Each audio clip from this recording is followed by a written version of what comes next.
যে দোষটা যে কথাটা আপনি বলেনই না, অথচ সেটা আপনার নামে মিথ্যা বললো একজনে, মিথ্যা কথা বইরা ফালাইছে আপনারে খারাপ বানানোর জন্য। আপনি যেটা না বলছেন সেটা যায় বলছে, খারাপ বানায় বইরা ফালাইছে। ফালাক, সমস্যা নাই, কারণ আপনি তো বলেন নাই। যতক্ষণ আপনি তারে মাপ না করবেন, কাবাগর যায় কাবাগর দইরা কান্দা বিজায় হালাইলো আল্লাহ তাআলা তারে মাফ করবে। যতক্ষণ আপনি তারে মাফ না করবেন ততক্ষণ সে মাপ পাইব না। আর ওই অবস্থাতে যদি সে মারা যায় তাহলে তো বোঝেনি কি অবস্থা। যেটা আপনি করেন নাই, যেটা আপনি বলেন নাই, সেটা যদি যায় আরেকজনের কাছে বলুক, সমস্যা কি? আপনারে খারাপ ভাববে, ভাবুক, অসুবিধা নাই। এই জন্য আপনার অগ্নি পরীক্ষা দিতে হইব না কারো কাছে, কারণ উপরে আল্লাহ আছে। তাই এই আল্লাহর উপর ভরসা রাখা নিজে সৎ থাকবেন, আর নিজের লড়াই নিজে করবেন, নিজের কথার জবাব নিজে দিবেন, অন্যকে ব্যবহার করে না। একজনের লগে সমস্যা হয়েছে, আরেকজনের ব্যবহার করলেন, এরপর এইজনের প্রয়োজন শেষ হয়েছে, এখন আরেকজনের লগে যায় গিয়া বদনাম সদনাম করে আরেকজনের আবার লাগানোর লিগিয়া ওই আরেকজনের নামে বিষয়া দিলেন। এই গুনার মাপ জীবনে হইব না। কারণ যার বুকে সাহস আছে সে অন্যের ব্যবহার করবে না, সে তার প্রতিবাদ সে নিজেই পারবে করতে। আবার ন্যায় অন্যায়ের জব সে নিজেই পারবে দিতে, অন্যকে ব্যবহার করবে না।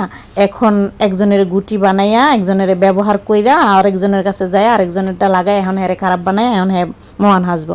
হাসতে দেন, এই দুনিয়াতে কয়দিন হাসবো দেখবেন, ধৈর্য ধরবেন, কয়দিন পরে হেই লাগবো, অনেক অসুবিধা নেই। এই নিয়ে কোনো মন খারাপ করবেন না। সম্মানিত দর্শক, আসসালামু আলাইকুম, আমি ফাতেমা বলছি নারায়ণগঞ্জ থেকে। সবাইকে ওয়েলকাম জানিয়ে শুরু করছি নতুন দিনে নতুন আরেকটি লাইফস্টাইল ব্লগ ভিডিও। আশা করছি শেষ পর্যন্ত দেখবেন।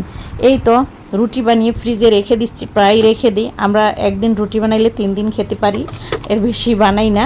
3 দিন খাই, অবশ্য আর বেশিও খাওয়া যায়। আর কাঁচা অবস্থাতে এইভাবে নর্মাল ফ্রিজে রেখে দিই, ওই যে টিস্যু পেপার দিয়ে রাখলাম ঠিক সেইভাবে রেখে অনেক দিন খাওয়া যায়, 1 সপ্তাহ পর্যন্ত।